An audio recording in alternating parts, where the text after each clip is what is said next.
Welcome back to Move Those Chains. My name is Jake Lazarus, and I am here to cover Thursday night football. Last night, the Bengals took on the Dolphins in Miami, or I don't even know where the game was actually. It was in Cincy. Sorry. The Bengals took this one 27-15.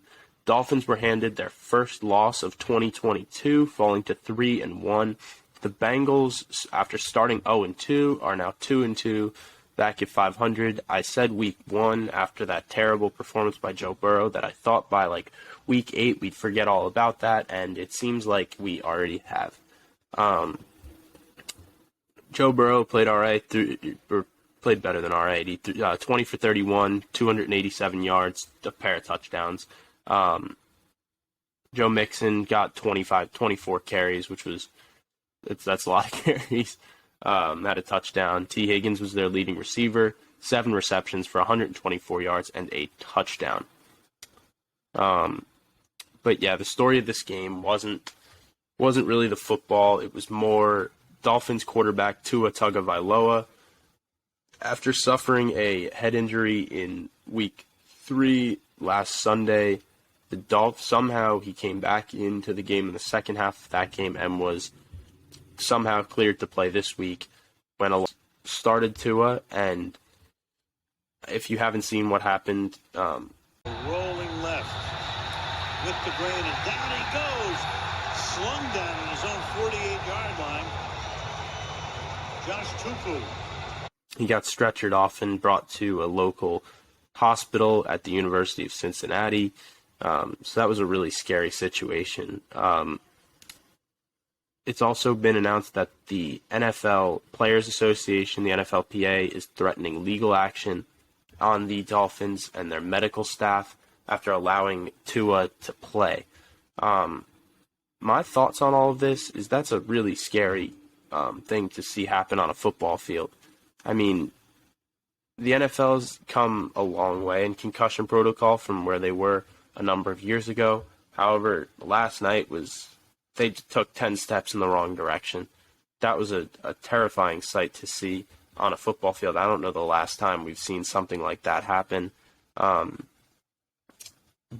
that's not what you want to see from a young guy who's finally starting to find himself in the NFL.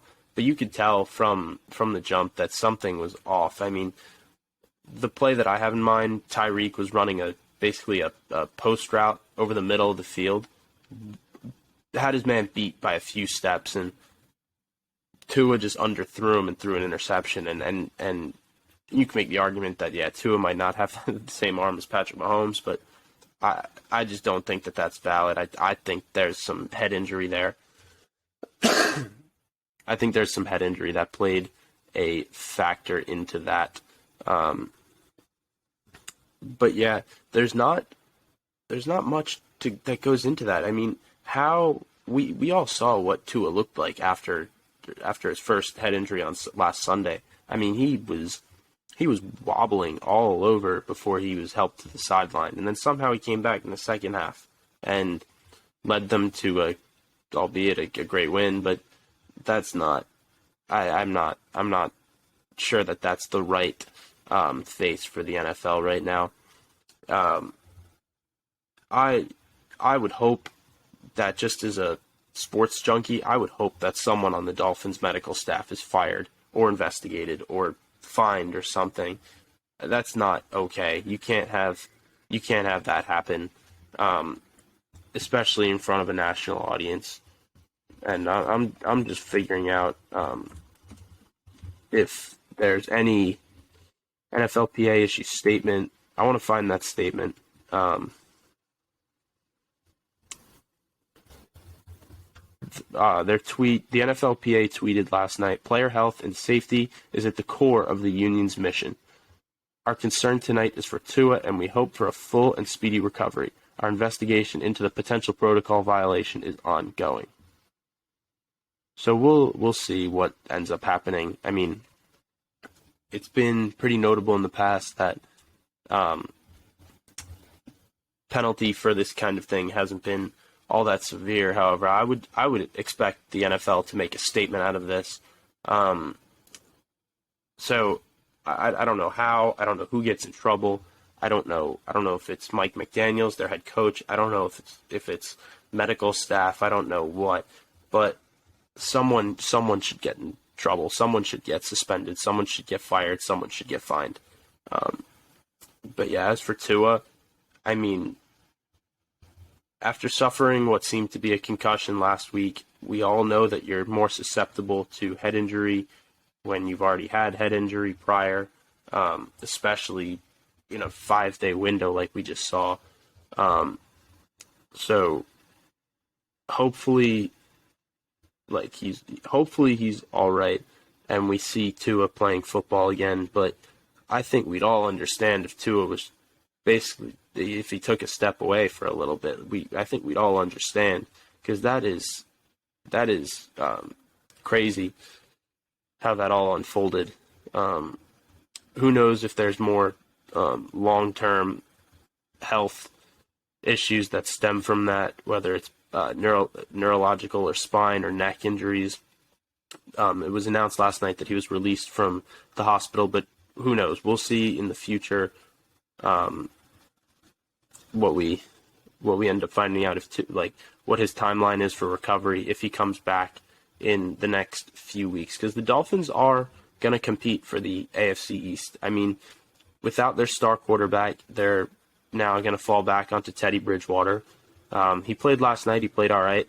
He went 14 for 23 from the field, 193 yards, a touchdown, and a pick. So we'll see, I guess. I mean,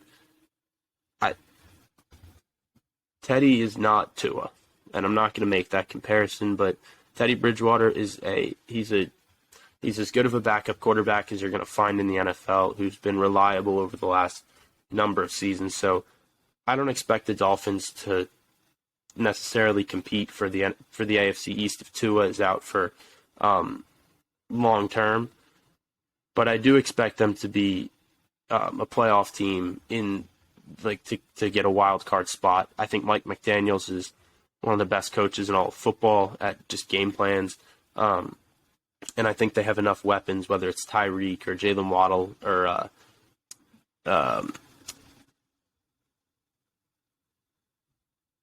Raheem Mostert. They'll be all right. They'll be able to stay afloat for a while. I'm kind of curious I think I looked over this last week, but I'm kind of curious what their upcoming schedule looks like with everything going on and what we think. Because I don't think anyone knows what Tua's timeline is going to be. No one knows. And we can all guess, but we don't know. So let's pull up the Dolphins' schedule and see what we think. So next week, next Sunday, they travel to the Jets. I would give them a win there. At home against Minnesota, at home against Pittsburgh. I mean, without your star quarterback, those are tough games. Then you go to Detroit, a team that can fight until the bitter end of every football game. To Chicago, they should handle that. At home against Cleveland, again, we don't know what they're going to look like with Deshaun Watson. Then they got their bye. I guess the hope would be Tua is fine by sometime in that area, that he would miss a handful of weeks and hopefully get healthy. But that's all TBD, and we won't know until closer to. But yeah, my goal is to keep y'all updated throughout all of this and to keep an eye on this investigation. And yeah, I'll put out content as soon as I know, just keeping y'all informed. And yeah, give a subscribe to Laz Sports, maybe drop a like down on the video, and yeah, catch Coast to Coast. Been posting that almost daily. Hopefully more stuff coming out next week. More Move Those Chains and Strictly Auburn over on Eagle Eye TV, and the recap podcast coming out on Sunday.